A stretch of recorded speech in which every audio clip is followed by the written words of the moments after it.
A Gathering of the Tribe, an essay by Charles Eisenstein. Once upon a time, a great tribe of people lived in a world far away from ours. Whether far away in space or in time, or even outside of time, we do not know. They lived in a state of enchantment and joy that few of us today dare to believe could exist, except in those exceptional peak experiences when we glimpse the true potential of life and mind. One day, the shaman of the tribe called a meeting. They gathered around him, and he spoke very solemnly. "My friends," he said, "there is a world that needs our help.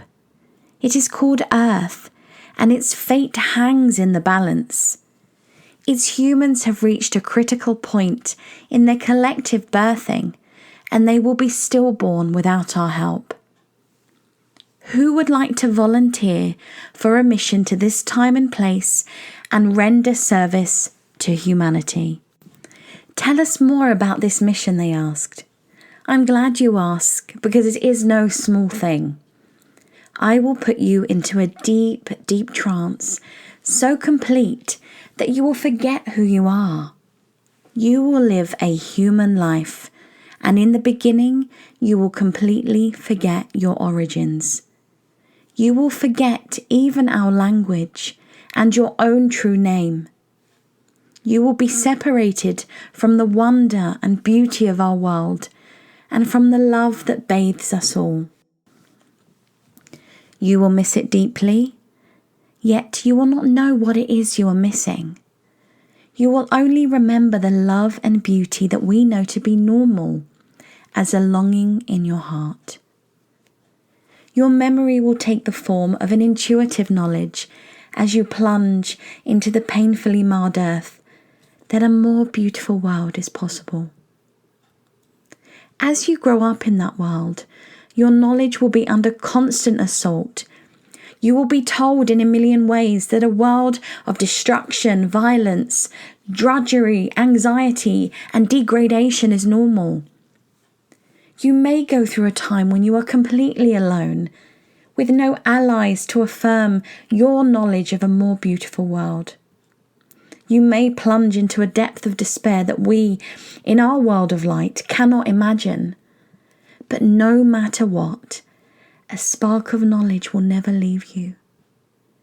A memory of your true origin will be encoded in your DNA.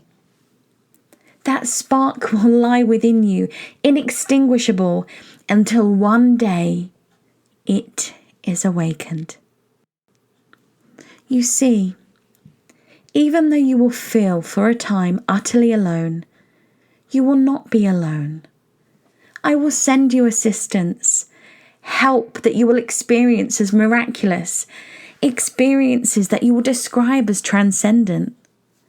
For a few moments or hours or days, you will reawaken to the beauty and the joy that is meant to be. You will see it on Earth, for even though the planet and its people are deeply wounded, there is beauty there still, projected from past and future onto the present as a promise of what is possible and a reminder of what is real. You will also receive help from each other. As you begin to awaken to your mission, you will meet others of our tribe. You will recognize them by your common purpose, values, intuitions, and by the similarity of the paths you have walked. As the condition of the planet Earth reaches crisis proportions, your paths will cross more and more. The time of loneliness, the time of thinking you might be crazy will be over.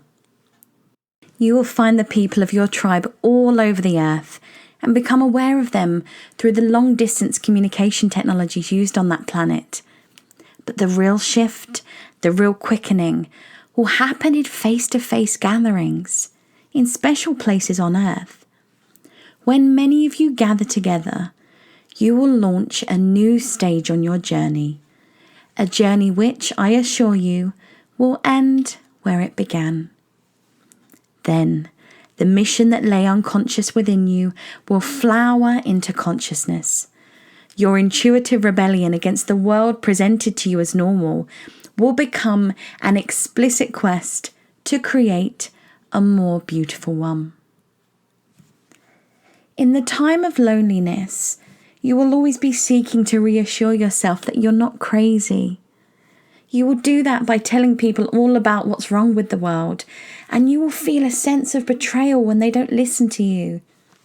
You'll be hungry for stories of wrongness, atrocity, ecological destruction, all of which confirm the validity of your intuition that a more beautiful world exists. But after you have fully received the help I will send you, and the quickening of the gatherings, you will no longer need to do that, because you will know.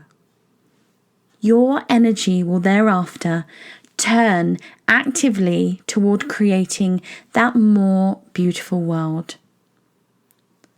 A tribeswoman asked the shaman, "How do you know this will work? Are you sure your shamanic powers are great enough to send us on such a journey?" The shaman replied, "I know it will work because I've done it many times before. Many have already been sent to Earth to live human lives and to lay the groundwork for the mission you will undertake now. I've been practicing. The only difference now is that many of you will venture there at once. What is new in the time that you will live in is that the gatherings are beginning to happen." A tribesman asked, "Is there a danger we will become lost in that world and never wake up from the shamanic trance? Is there a danger that the despair, the cynicism, the pain of separation will be so great that it will extinguish the spark of hope, the spark of our true selves and origin, and that we'll be separated from our beloved ones forever?" The shaman replied, "That is impossible. The more deeply you get lost, the more powerful the help I will send you. You might experience it at the time as a collapse of your personal world, the loss of everything important to you. Later, you will recognize the gift within it. We will never abandon you." Another man asked, "Is it possible that our mission will fail and that this planet Earth will perish?"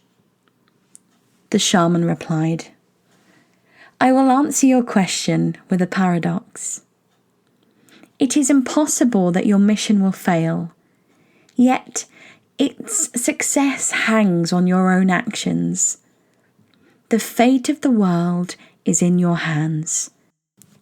The key to this paradox lies within you, in the feeling you carry that each of your actions, even your personal secret struggles within, has cosmic significance. You will know then, as you do now, that everything you do matters. God sees everything. There were no more questions. The volunteers gathered in a circle and the shaman went to each one. The last thing each was aware of was the shaman blowing smoke in his face. They entered a deep trance and dreamed themselves into the world where we find ourselves today.